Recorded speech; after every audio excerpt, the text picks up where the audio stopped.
Well, I started off with Western boxing. I've got an amateur record of 10-0. When I was about 18 years old, it was the first time I went to Thailand. I've basically been training in Thailand for the last 10 years. What happened was a few years back, I met Matt Thornton from the Straight Blast Gym, started training with him, started adding a ground game into the entire game that we do now. I think more than anybody else in the last few years, the person that's inspired me the most is Matt. I've always known that what we did was functional. I had a real problem though with the way people perceived it. I wasn't too sure that there was any other gyms out there that did the same thing that we did. So basically now we train stand-up, clinch and ground, a complete game. It's quite unique where we are in South Africa. There's a lot of traditional martial arts schools. We tend to be very non-traditional, very functional, reality-based. It's really growing. South Africa is a really violent country. You tend to get into a lot of fights. I found I was getting beaten up all the time. It's one of the reasons why I started boxing. One of my friends suggested boxing was a good thing to do.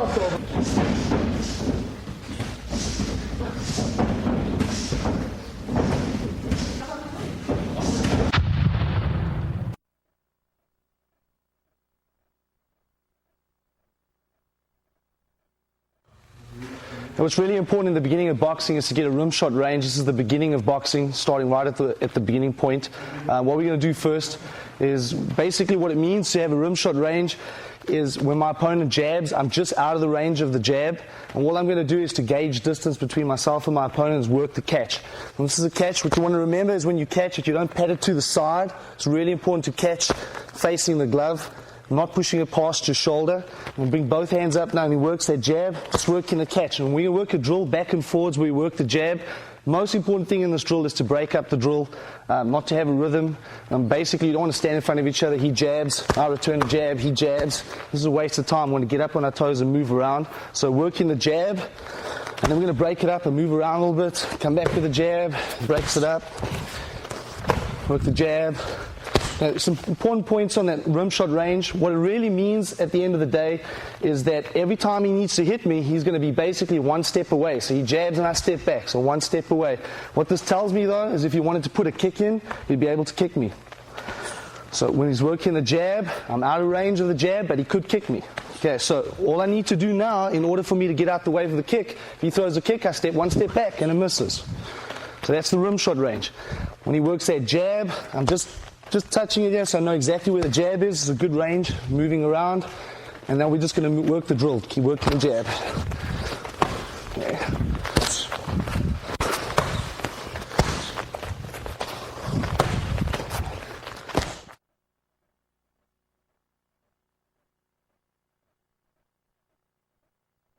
The next part of the drill that we're going to work is still in the rim shot range. Remember that the rim shot range is that we're just trying to keep out of the range of the jab and the cross. We're trying to keep out of his power. In order for him to hit me with power, he needs to step forward on the jab or step on the cross. If basically I'm working the rim shot range, he's always out of his power base. So what we're going to work now, we just worked the catch, we're going to work a lead shield. It's a really good technique to have because if you're out on the street and he doesn't have gloves on and it's bare hand, he's going to basically ram his hand into my elbow and hopefully he's going to hurt his hand and it's going to be really difficult for him to continue to fight. So we're going to work a shield now. I'm going to show you what that looks like. I have my partner in front of me. All I'm really doing when he jabs is I want to grab the back of my head, try and get my hand back as far as I can and put the elbow in the way of the jab. So when that jab comes in, I work the elbow up. What I can also do for this, it's the same thing if you work the cross on me. I'm still putting my elbow in the way. It works the jab, elbow works up, works the cross, elbow works up. Yeah, so what we're going to do is just put it into a little bit of a drill. We're going to go back and forwards with the jab. One person's going to shield. I'm going to come back with a jab. Next person's going to shield. And most important thing in all drills is that we never keep a rhythm. We want to break the rhythm up all the time. Keep it as unpredictable as possible. So we're going to move around now. I'm going to work a jab for a jab. Get my elbow up. I come back, same thing, moving around. Most important thing is I just want to cover half side of my face. I have peripheral vision so I can see everything else. I want to make sure I only cover half the face. I want to be careful I don't take the elbow straight across my face. What's going to happen now is I won't be able to see the next shots coming in. So I want to ensure that I keep my elbow half across the face, one hand covering the other side of my face all the time. The biggest mistake that most people make when they're working defense is they'll lift one arm and drop the other one. This is really dangerous. There we go. One of the easiest and best combinations in boxing is a lead jab to a lead hook, and you always have to watch out for that. So I want to make sure that I keep his hand up, so if he comes back with a hook, my other hand is ready in order to defend it. So we're going to move around, he jabs, get my lead elbow up. I'm going to come back with a jab. Same thing, making sure our hands are up, always moving around, being alive.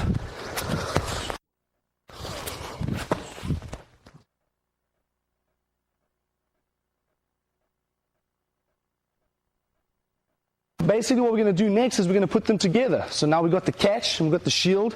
We're really only going to work these defense out of the rim shot range. We don't want to work it once you close the distance where you can fire all guns. And what that really means is, out here, the best weapons for him is a jab and the cross. And like I said, he's always stepping for the jab and the cross because he wants to get power. I'm staying out of the power range. So if he works the jab, I can shield it. If he works the cross, I could catch it.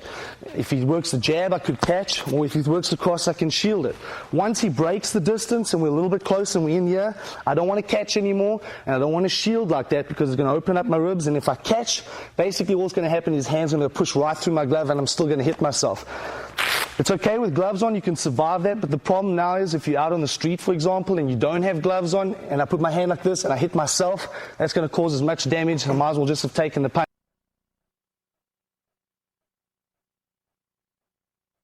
What we've done up until now is explain the rim shot range, and again, just to reiterate what we've done, it's basically just a distance drill, a timing drill, just teaching me how to stay out of the jab and the cross range. Really important for those people that do NHB because it's a good place for you to shoot and take somebody down. Good place for you to know where you are out of range for the strike and when you're in range. What we're going to do now, though, is we're going to just basically take it a little bit closer. Once we get past the rim shot range, we're in a position where all guns fire. All that means now is he can work jabs, crosses, uppercuts, hooks, all the punches at his disposal. What I need to do now, though, is I need to change the way I use my stance, the way I stand, and also need to change the way that I work my defense. If I continue to try and work a catch, I continue to try to work the shields the way we've done it, all I'm really going to do is I'm going to open myself up for a lot of body shots and a lot of head shots. And if I work a catch, all that's going to happen, especially against a heavier opponent, he's just going to work right through my glove. If I don't have gloves on, like I said earlier, that's basically going to damage me because I'm going to be empty-handed and I'm going to be basically smacking myself in the face with my own knuckles.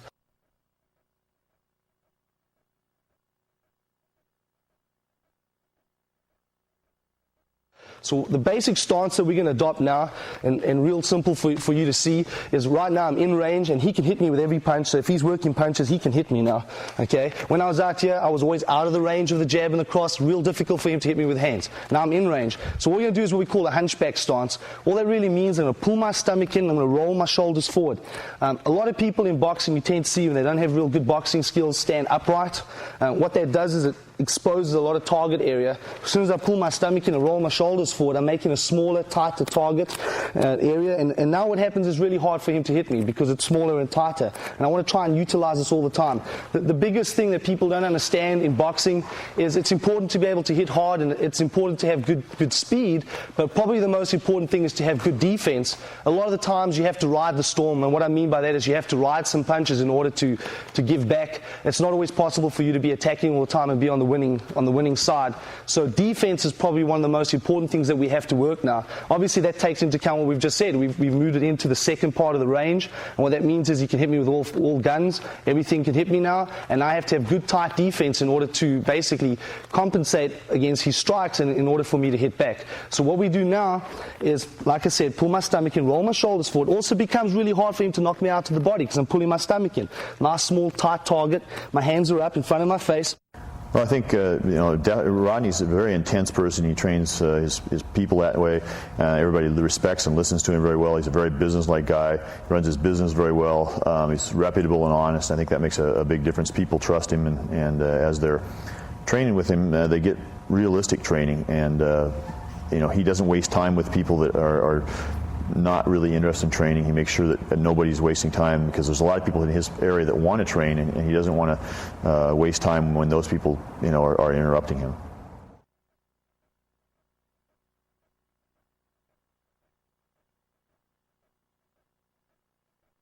Okay, what I'm going to do is basically, because I've got gloves on, I'm going to work the seam of the glove, all the way down on the seam of the glove to the tip of my elbow. And really all that means is I'm going to keep my hands on top of my head, and I'm going to basically shift my body side to side as I work the seam of the glove for the jab and the cross. He's working jab and cross.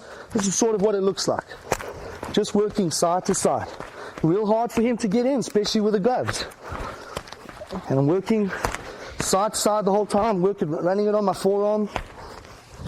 Okay, and that's probably one of the best ways to work a defense for the jab and the cross. Just if I'm standing in front of you, what we're doing here is we're working it side to side. I'm just basically tilting my elbow up slightly, making sure that it's really hard for him to get through, keeping it nice and tight all the time, working off the jab and the cross. We'll show you later on what it looks like once we take the gloves off. You have to make some minor adjustments when there's no gloves on, or if we're working for an NHB event. Right now with gloves on, obviously the gloves add some added protection. We've got some extra padding so we can get away with a little...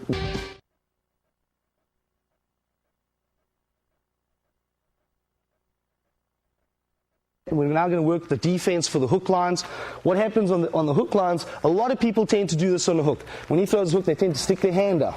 Okay? The biggest problem with that is, and the way I coach my students, is always I tell them that they must try and hit the back of the head. And the reason why I'm saying hit the back of the head is because if I pull my head back, he's still going to be able to hit me on the jaw. Okay, so if he's aiming for the back of the head and I don't move, I'm going to get hit in the back of the head. A lot of people don't know this. One of the best knockout points in boxing is right here. If you can hit somebody in the back of the head, it's not always a legal technique, but we're not talking about legal techniques now. We're talking about things that work. If I hit him in the back of the head, I can knock him out. And if I aim for the back of the head and he tends to pull his head back, what's going to happen is I'm still going to be able to hit him because I'm still going to hit him in the jaw. So it's a really good thing. If I aim for the jaw and he pulls his head back, this is going to happen. My hand's going to go right past him. So I want to aim for the back of the head, so even when he moves, I still catch him on the jaw. So because he's doing that, and because I don't want to just stick my hand up in case it comes around, I want to make sure that I do a similar thing that we did before when we were in the rim shot range, just a little bit quicker and a little bit more tighter. So when he works that hook now, I'm basically picking my hand up like a shield, and I point it a little bit towards the hook. So as the hook comes in, I point and I bring my hand up. And the reason why I'm pointing it, because a lot of times, and you would have felt that, it hits you right on the inside of the forearm.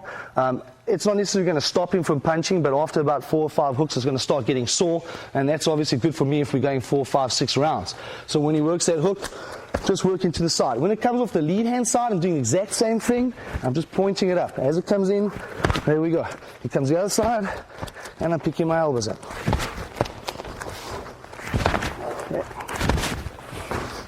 Okay. One of the things you see me do consistently all the time is even when I pick my elbows up, I never ever take this part of the glove away from my head. So I've got my hands on the top of my forehead and I'm lifting my elbows up. What I don't do is I never take my hands off my head. So I'm not going to do this, and I'm not going to stick my hands out. I'm going to keep them on my head all the time when I'm working my defense. So I want to make sure that my hands are on top of my forehead all the time. It's really important.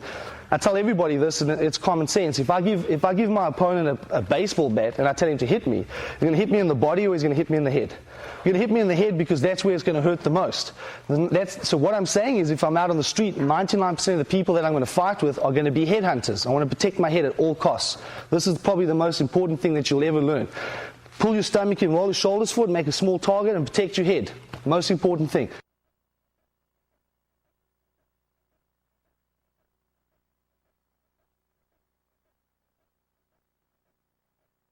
A lot of people underestimate body shots. A lot of people take the body shots because they think they can survive that.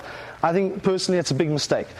Some of the best knockouts I've ever got is from the body because people think that way, and a lot of people don't understand how to protect themselves on the body shot. What you generally see most of the time what people do is if he works a shovel hook to the side of my body, you tend to see people do this. They drop their body down, their elbow down. That's going to defend it, but again, a common combination in boxing is to work a shovel hook to a hook. If I stick my hand down, I'm not quick enough, I'm probably going to get knocked out on the second one. So what I tend to do, and what's really important, it keeps it in that tight structure, is I just bend my legs down. So he works a shovel and just bend. That's what I do. He goes again, bend down. Go again, bend down. Now my hand is up, so I'm already in a position that I can protect that hook. When he works a shovel hook at the other side, I'm bending down. Go again, bending down. Bending down. He goes the other side, I bend down. Just use my legs all the time. Use the legs. There we go. Okay, so that's really important. I'm just bending down on that shovel hook. Keep nice tight defense. What you would have seen again, coming back to what I said early on, I never ever take my hands away from the top of my forehead. So when I'm standing here now, I don't do this. I just bend my legs, pull my arms in, keep that crouch position, and as I do that, I'm going to be able to protect the sides of my body.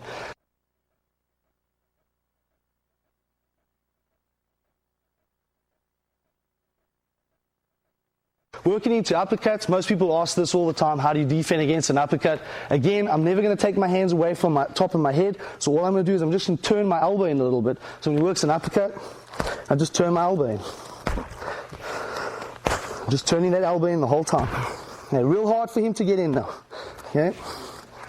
Okay, really important, again, not taking my hands away from my head. Just turning the elbow in. So when I'm facing you, what I'm doing now is I'm just turning that elbow. Turning that elbow. Okay, just keeping it nice and tight. Alright, so no matter what's happening now, we've worked the jabs and the crosses. I'm working the seam of the glove. Seam of the glove. He works hooks.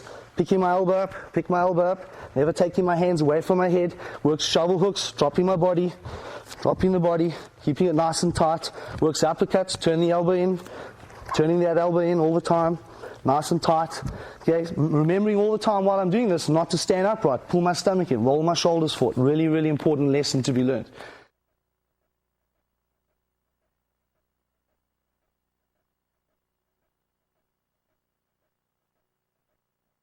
Now is we've got body shots. A lot of people, again, when we work a straight jab to the body or a straight right cross to the body, a lot of people will sacrifice this, thinking that it's not going to hurt them. But, you know, if you've seen people that are really, really good at this, the first person that comes to mind is Bas Rutten. I've seen him knock out people with straight shots to the body. It is an important shot to be able to defend. All I do now is I work the lead elbow for this. What I want to be careful of is I don't work the rear elbow. If I work the rear elbow, I open up the whole side of my body and I tend to get hit there. So anytime he works a straight shot to my body, no matter if it's the jab or the cross, what I'm going to do is just put my lead elbow in the way. So I put the lead elbow all the time, nice and tight, just working that lead elbow. So when I'm standing in front of him, he works shot to the body, lead elbow all the time. There we go. Just working that lead elbow, nice and tight. Right, I'm always in a position now that I can counterattack. As soon as I do this, it becomes really, really hard because the way he's standing now, he's got a good position to work that left hook. Okay, so I need to be able to work that lead elbow in. I work the lead elbow, it's nice and tight. Really hard for him to get in. I don't even want to work that off the back. Work it off the back, it becomes dangerous. As I do this, there's the problem. I'm not going to be able to see that hook. I want to be able to face my opponent all the time.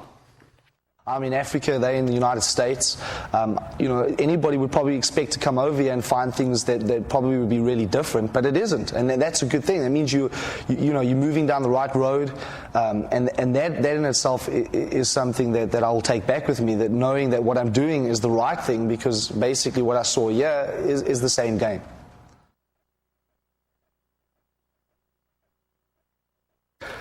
Alright, what we're going to cover now is we're going to move on to evasive tactics. What that really means is what you see in boxing: slipping, bobbing, weaving, and ducking.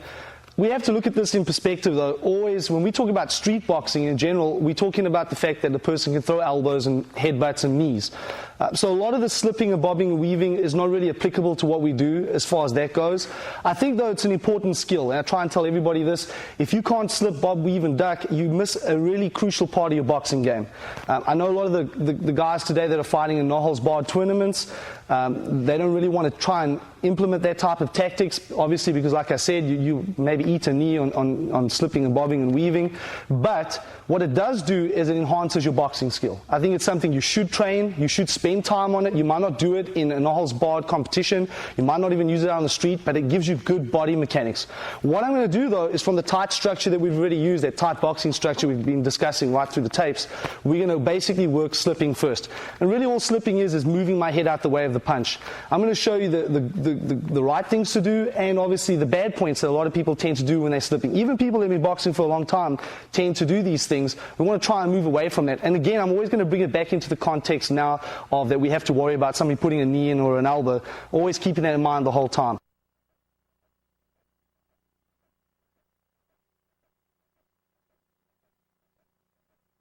Okay, so real basic slip, what it means is when he jabs my head, I'm moving my head out the way. The goal here always is to try and keep as close to the glove as possible. A lot of people have a tendency to overslip. And the problem with that is that by the time you start coming back up, you hit into the cross. It's really, really hard for you to get away from that. When you slip nice and tight, it's always good because you can slip back again. If you have to, you can bob and weave underneath the punch. It's going to be very difficult for you to do a double move if your body is down here. Almost impossible as you come up, you get hit. When you keep it nice and tight all the time, what's going to happen is your movements will be a lot quicker. So if he, for example, did a jab cross, it would look something like this. It's real easy for me to do that.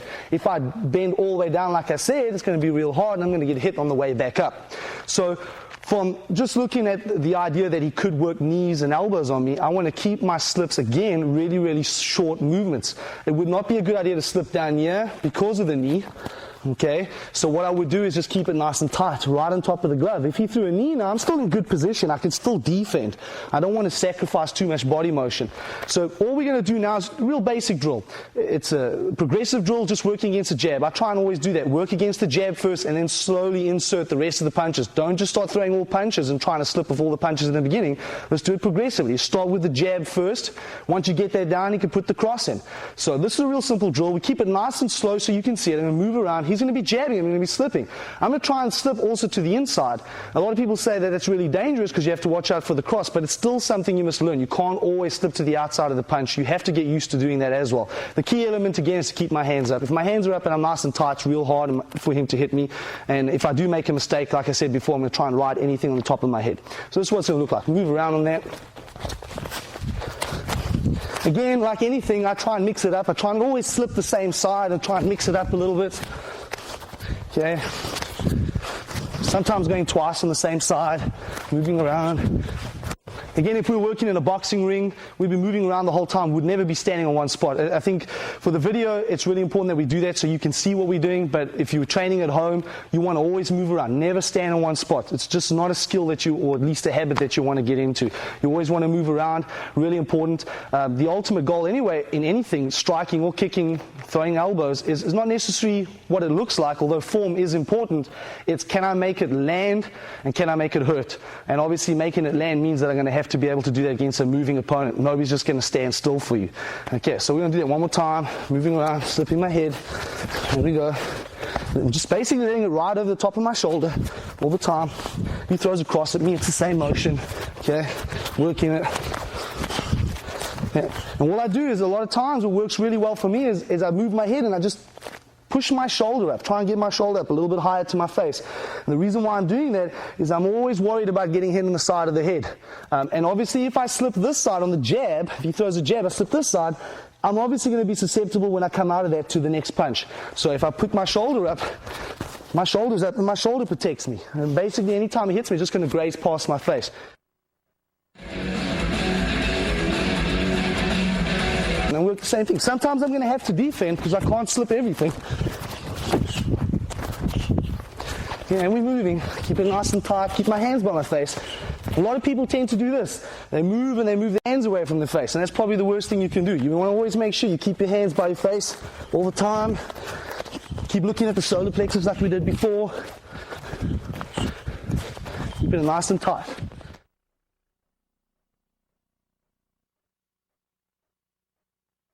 Next evasive tactic thing that works really, really well, it depends on the circumstances, is just the basic duck.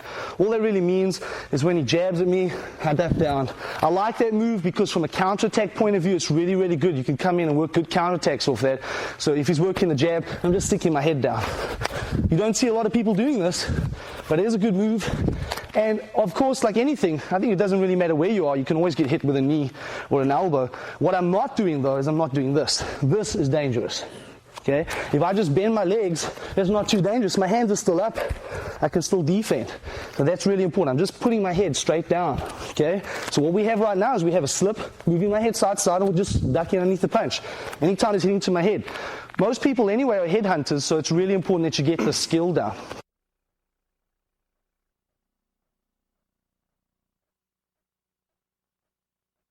Bobbing and weaving is probably the most tricky one that you can actually learn, and the reason why is because of the knees and elbows. You tend to see a lot of times in boxing, especially against the knees, see a lot of boxers do this on a bob and weave. If he throws a hook, you tend to see people do this. That's a good move for boxing because you can go really, really low. You only have to worry about the hands, but you can see the problem here. for the knee, okay? So what I tend to do is I do the same motion, but keep it a little more shorter, keep it a little more tighter. So when he throws a hook, I just do this. I let it just skim over the top of my head. I'm always using this as part of my defense. It might be unorthodox, but it works really well for me. I try and use the top of my head as much as possible. So when he throws that hook, I'm just doing this. I go underneath it.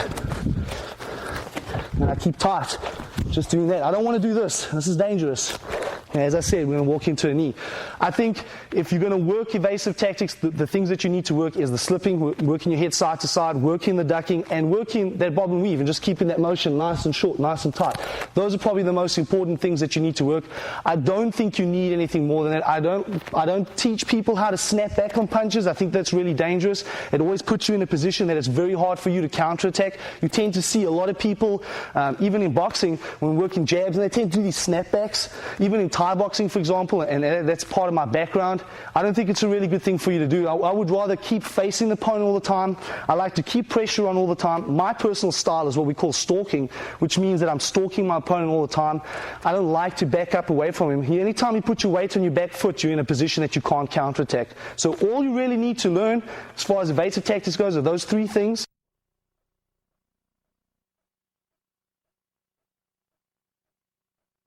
Obviously now we don't have the gloves. I said earlier on, the gloves gives us added protection and get away with a lot of things that we might not be able to get away with now, but still the principles remain the same.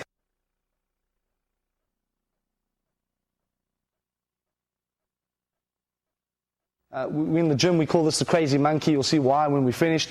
It's sort of what it looks like. Again, I want to keep my hands on my head at all times. I want to keep my hands moving, keep everything nice and tight. I'm going to just cover it quickly and just show you what that looks like. My partner's in front of me.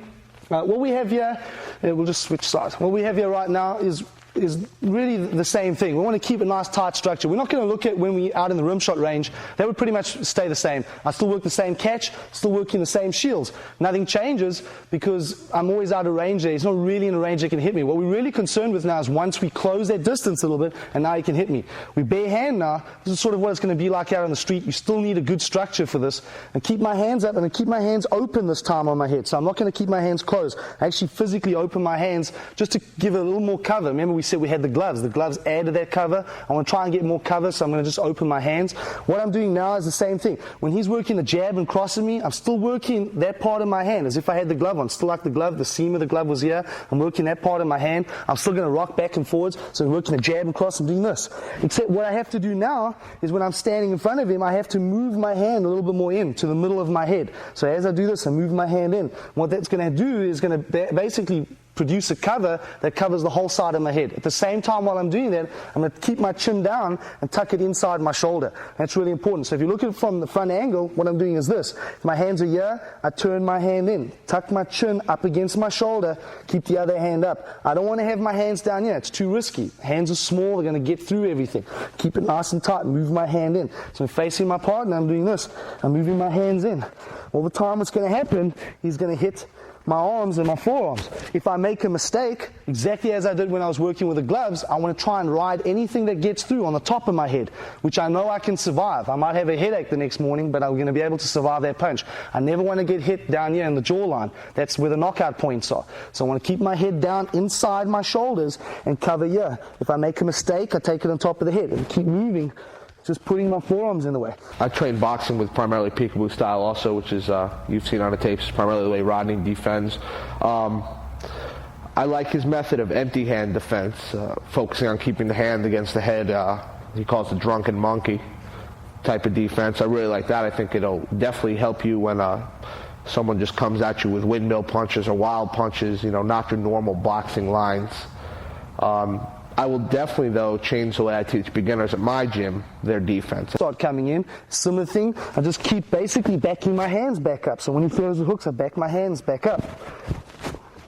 Okay, so we're moving around, he's jabbing and putting the hooks in. There we go.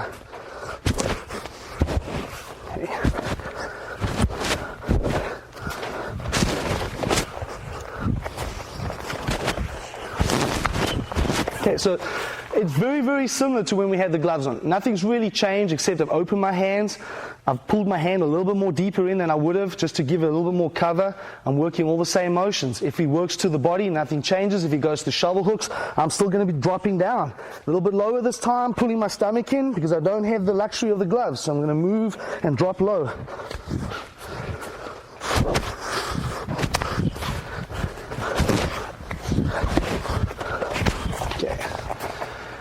And we were saying that it looked like a crazy monkey. The real idea was real simple. I don't have any hair though, but basically the idea is I'm running my hands through my hair all the time, keeping my hands moving. As long as my hands are moving on top of my head, I'm using my hands on my head all the time. As long as they move, I've got good tight defense. Anytime I feel my hands are not on top of my head and they've moved away, that's probably when I'm going to get hit. The only time I want to take away from this position is when I'm counterattacking.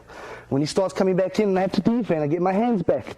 I can defend a lot of shots just with the one hand and keep the other hand open to hit. And that's also a really good thing. I'm going to show you again. I'm just going to show you how I'm keep moving my hands on top of my head. When he's striking with the hands, I'm moving my hands on top of my head.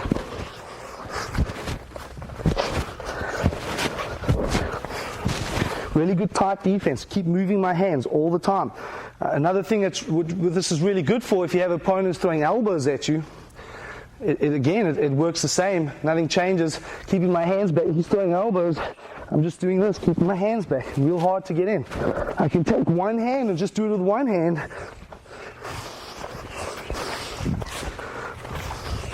And so that leaves that other hand open to strike. I can hit him anytime I want. I can come back with an elbow. Right, nice, good, tight defense. Keep my hand running on top of my head all the time.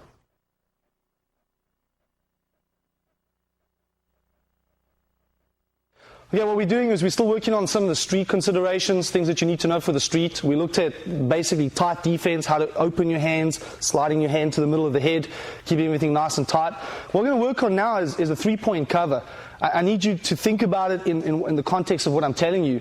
I've said this before, most people you're going to encounter on the street are going to be headhunters. All that really means is most people are going to hit you in the head first.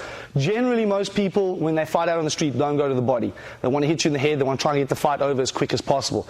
People who are skilled and unskilled do the same thing.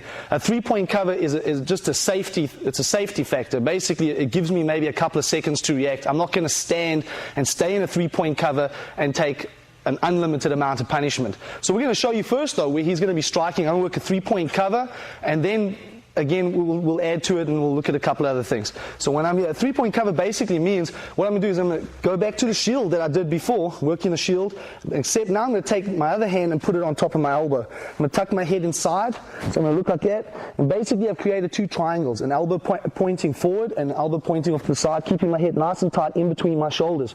So when he comes in and he strikes my head with empty hands, this is what's going to happen. A lot of times his hands are going to ram into my elbows, and he keeps hitting and he throws hooks. I'm protecting. And he throws, if he drops an uppercut in there, all I'm going to do is just keep my hands down. And he throws combinations, and he keeps going.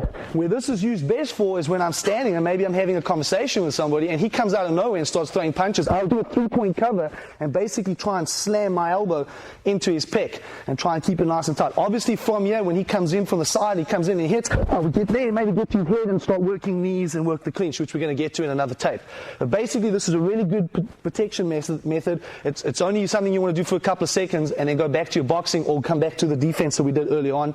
The reason why I like this is because sometimes, especially in a situation where you're not too sure where the punches are coming from, it gives you at least a couple of seconds to ride the storm.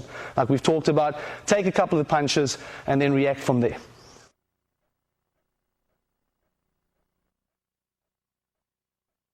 What we've done up until now is we've worked the rim shot range, we've explained that, we've worked into that second range now where the person can use all guns.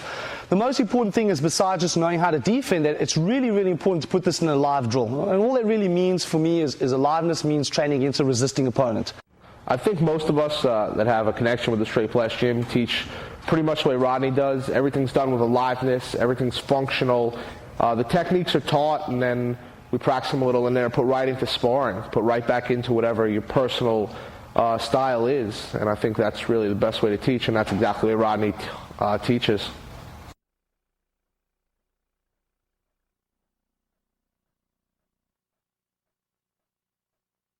It's really important to work these drills. We're going to work them off the focus mitts. Most people misunderstand the focus mitts.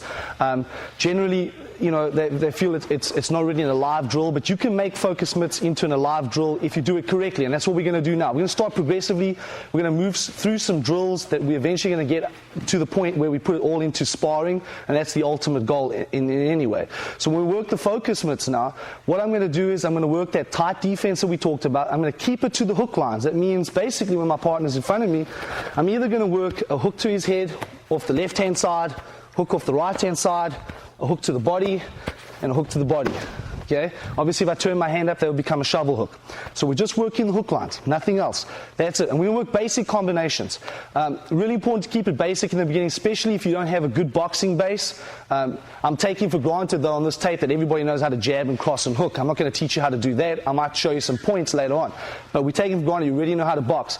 Keep basic combinations. And as you get better at it, you can improve on those combinations. You can put more of them together. You can make longer combinations. Right now, we're going to keep it to 3-point combinations. First combination we're going to work is a double jab to cross.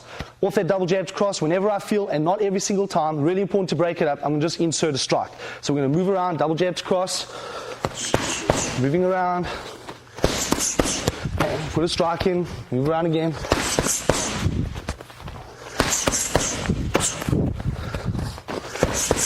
Keep putting the strikes in. And sometimes I don't strike back. I want to move around all the time and not really know when it's coming next. Really important to break that up.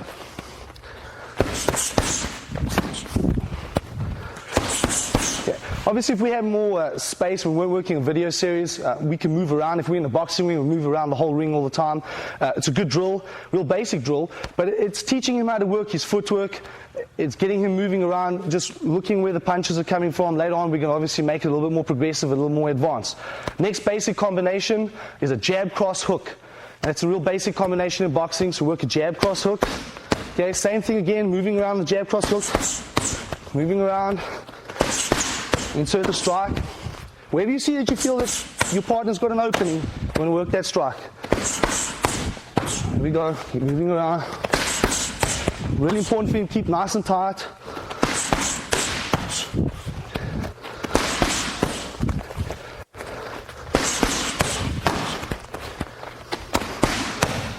Okay.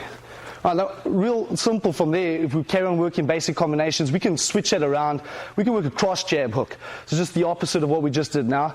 We're going to just continue from there, though. We're going to work a jab, cross, uppercut, which is the next basic combination. So basically a jab, cross, uppercut. I'll show you what that looks like. Jab, cross, uppercut, and moving around. Same thing now. I'm going to insert the strike with the jab, cross, uppercut. Here we go.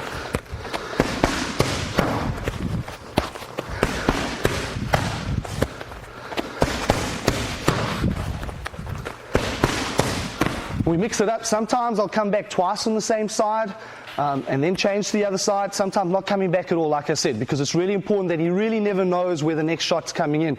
Nice, easy drill. Teaches you gets you some confidence going, teaches you how to defend basic punches. It's just really being progressive from where we started to where we are now.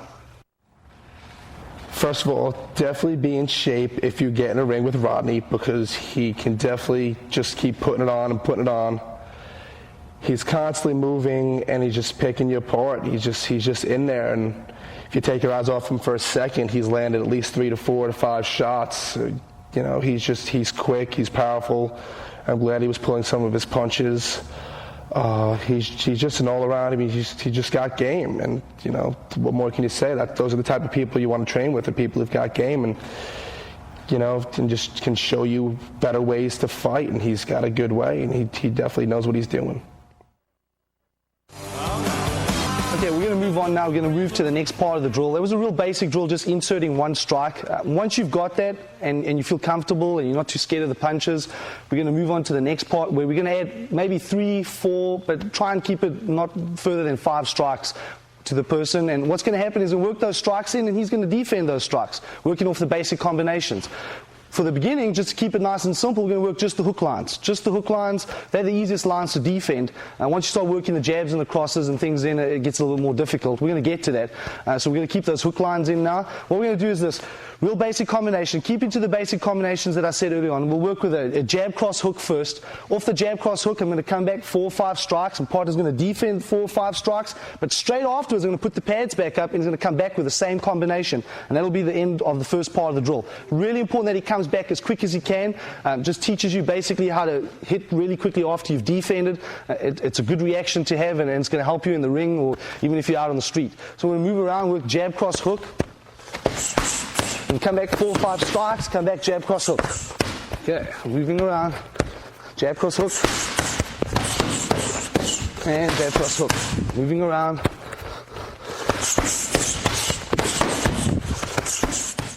Working off a cross jab hook now is the next combination.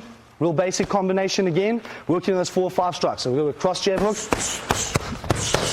On the defense comes back straight away. There we go, moving around. There we go. Keep it going.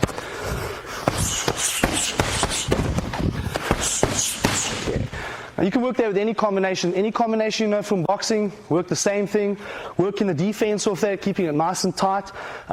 Really important, again, I said earlier on, I want to pull my stomach in, roll my shoulders forward, keep a nice tight position, harder for him to hit me. Real good when we're working this. Now, if he's pulling his stomach in, rolling his shoulders forward, in this position, he's already made a smaller target. He's got his elbows nice and tight in, working those shovel hooks. Real hard for me to get in. Now, if he stands upright, this is what you tend to see a lot of times. Lots of targets now. Basically, I can hit him anywhere I like. And unless he's got really, really good timing to get out the way, it's going to be real hard for him to miss those punches.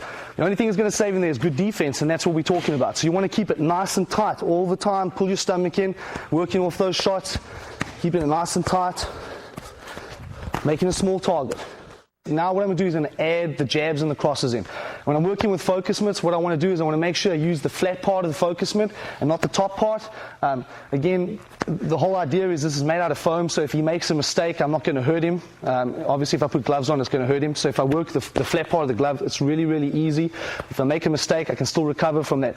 A lot of focus mitts as well, you tend to see that don't have this top piece like this glove has, and the fingers are exposed. So if I jab straight like that, my fingers are going to go into his eyes, and obviously that could be a problem. So what we want to do is work the jabs like this. Nice and slowly, jabs and crosses, making sure the pad's facing up. What he's going to do is he's going to work nice tight defense. We're going to keep that rocking motion back and forwards, working the seam of the glove. Remember I said to you, we've crossed the line now where we've gone past the rim shot range. So we're not working the catches and that type of motion anymore. We're working basically the seam of the glove. If we try to catch now, it's just going to go right through his glove and it's going to hit him in the face. So we're going to work that drill quick, come back to the basic combinations we've done already, double jab to cross, okay? Working the strikes in, and when I work straight, you see what he's doing, rocking side to side. There we go. Real hard for me to get in now. Yeah, and come back, same combination. Okay, so put it together now, double jab to cross. There we go, straight away. Really important to hit as fast as you can.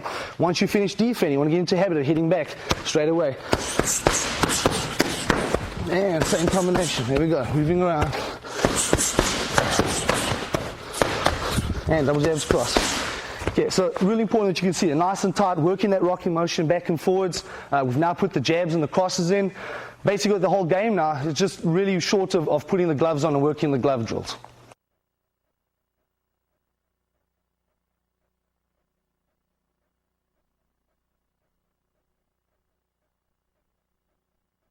Okay, what we've just done is we did again, we took that drill, we took it to the next level. I've put in a couple of shots, you had to defend it. We're going to go now, we're going to work it off gloves. Obviously this is where we want to be, because eventually the gloves will, from the glove position, will work to the sparring, and that's the ultimate goal, because if you're not sparring, you're never really learning. Same drill again. What we're going to do though this time is we're going to just go back and forwards. I'm going to throw 4 or 5 shots. My partner's going to defend them. He's going to come back with the same thing, 4 or 5 shots. Again, try and mix it up as much as you want.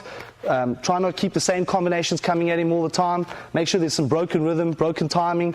We want to try and make it as unorthodox as possible. That's really, really important, because that's the easiest way for you to learn at the end of the day. Keep it alive. So this is what it's going to look like. We move around, we work combination. I'm just defending it. You watch, I'm working that stuff we did. I'm keeping it nice and tight. I'm pulling my stomach in, working the seam of the glove, making sure if he goes to the body that I just drop my legs down and keep it nice and tight. The number one goal for me right now is to face my partner all the time. Simple rule in boxing is this. It's the punch that you don't see that knocks you out, not the punch that you do see. Not that you want to test that theory, but most of the time if I'm facing the punch, I will survive it. And the minute I turn my head away, I'm going to get knocked out. And my main goal right now is to keep facing the target all the time. And this is one of the best ways to do it. We're working nice tight defense. All right, so we carry on with the drill. I'm going to come back with a combination this time. Moving around. And he's going to come back. Keeping it going. Okay. Every now and again, I mean, it doesn't matter how good you are, you're going to get hit. And what I try to do then is I always want to try and ride all those punches on the top of my head. It's very deceiving a lot of the time. A lot of times the partner thinks that, or at least your opponent thinks that he's hitting you, but he actually isn't. You can't really do that much damage when you hit something on top of the head. When I'm keeping in this nice tight structure, I'm keeping my head down. That's where I'm riding those punches. I want to ride as much as I can here. I never want to take any punches here. Obviously, those are the knockout points. This is where it's going to hurt. So I keep my head down. Again, we show you again, moving around, keeping my head down. If I make a mistake, I just take it on the top of my head. I really like his empty hand, his defense on top of the head, and the way he covers. I'm more used to a professional boxing style where I'm sided up and I'm catching and I'm covering and getting in close. It was still kind of my style, and I always had an issue with fighting in close, being as tall as I am as well. And I definitely, with his hands up here, something I really want to start trying to incorporate, since I need to be able to get down low, since most of my competition is shorter than I am. And that was definitely something I'm going to bring back to Athens, Georgia, to the gym, and try and incorporate into maybe even the Muay Thai that I do, and definitely into the no holds barred structure that we train. What I try to do is, and I tell everybody this, never ever look at the gloves. When you look at the gloves and you try to read punches off the gloves, you always get hit. Now by the time you see it, it's going to be already too late. So what you do is you look at the solar plexus, and from the solar plexus, what you do is you just draw a triangle up from the solar plexus to the top of the shoulders.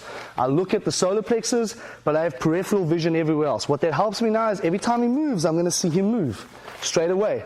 If I try to look at the glove, it's going to be on top of me before I even know it. So I need to make sure that I'm looking at those points all the time.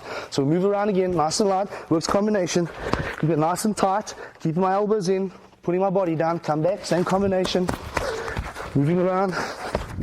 Okay, remember now we're working the jabs and the crosses in as well. And really important, what we don't want to do here is we don't want to catch. We don't want to put the catches in, and we want to pick our elbows up like this and working a shield that we did early on in the rim shot range. We only want to do this when I'm out of range. So if we were boxing and he wasn't really pressurizing me, we're just moving around, I'm here and I'm working my catch and my shield, and I can work slips. As soon as he closes the distance, I want to be here, nice and tight. Okay, I can't afford to do this now. He's going to hit right through my hands. I'm basically going to get a hit. I want to keep it nice and tight. We'll do this drill one more time. Move around, work combination. Keep it nice and tight. Okay, come back, same thing. He comes back. Okay, moving around. Exactly like we're sparring. We break it up now, come back. He comes back. Keep it moving.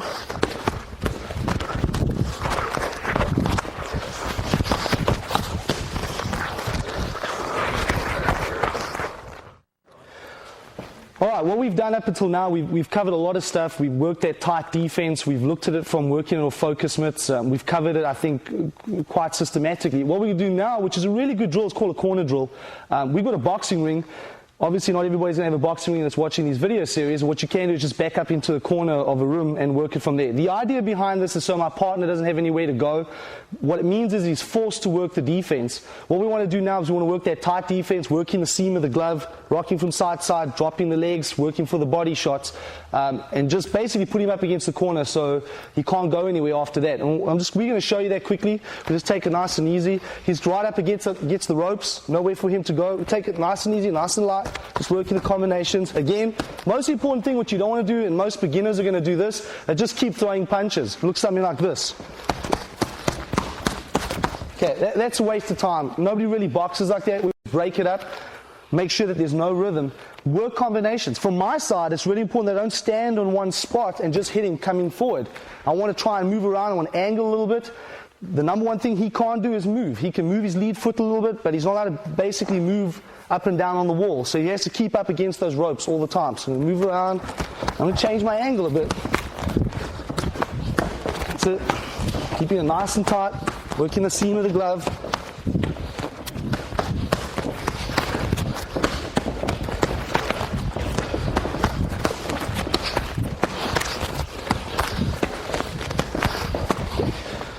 Really important that works that seam of the glove, moving back and forward, keep up against the wall. I need to change my angles. Once I do that, it's really, really good drill, and you can practice as much as possible. I think the number one thing that most people tend to think is that you need to go hard in order to get this drill right. I mean, you can eventually take it to the level where you're going full contact, but as a training drill, I tell everybody, keep your glove open, keep your hand open inside your glove. As soon as I find that most people, when they clench their fist, this is when we start hitting really, really hard. I think we should spar hard at least once a week, but we keep it to that. If you spar hard all the time, your lifespan is going to be very, very short, and you're not going to enjoy it that much. The most important thing is to keep it like a game all the time.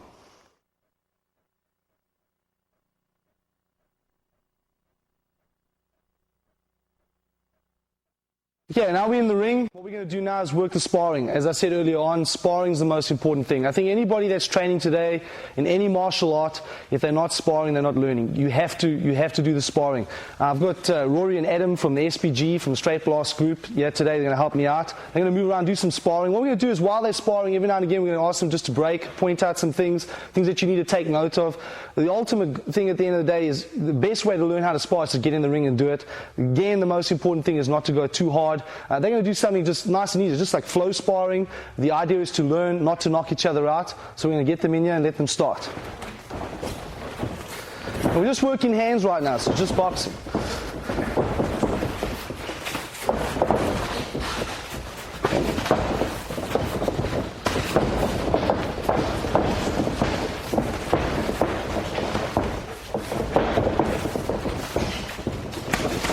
Okay, break.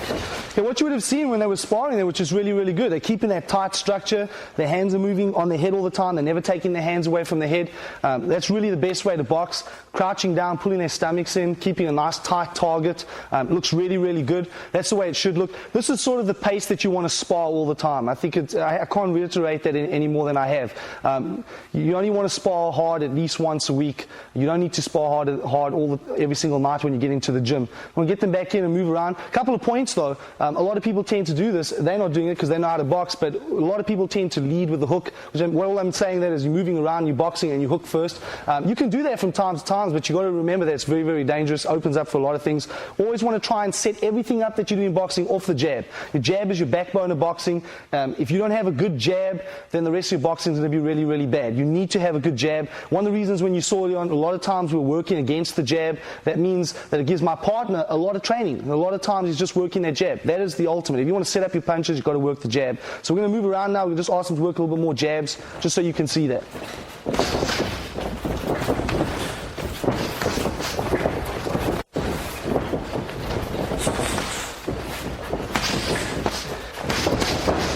Okay, really important what you see them doing. They're working that catch in the rim shot range, working that shield.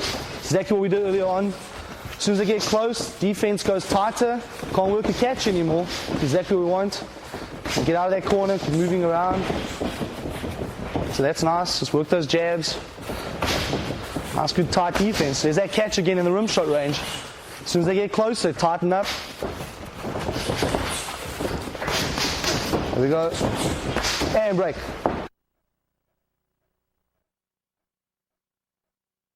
I don't care how hard you can hit, how fast you are. If your defense is bad, your boxing is going to be bad. You need good body mechanics. And in order for you to have good body mechanics in your punches, you need good defense. You need to be confident that you can at least defend the punches, ride the storm if you have to. You've heard me say that through the tape. What I mean by riding the storm is real simple. Anytime we were doing these type of drills, when he throws a combination at me, and I'm doing this, and I'm just defending, that's riding the storm. Sometimes you have to do that. Why is that important? If I'm in a bar, for example, that happens all the time. I'm having a conversation with somebody just punches me from the side, I wasn't ready for it. 3-4 more punches follow. I'm not too sure what's happening. I don't have an opportunity to counteract straight away. If I can ride the storm, it's really important. Then obviously I can counterattack. I can still win the fight. And so defense in that sense is really, really important. Most people that come in will quit for basically the same reason as the ego. When I say people quit because of the sparring, they don't quit because they get hit. They quit because their ego is hurt, and that's ultimately what it comes down to. There are people that come to learn how to defend themselves, but if it was only about defending myself, that's just ridiculous, because anybody can pull out a firearm, anybody can just shoot you. All those years of training are going to mean nothing. So we use the training for personal growth, for self-discovery, basically to become better human beings.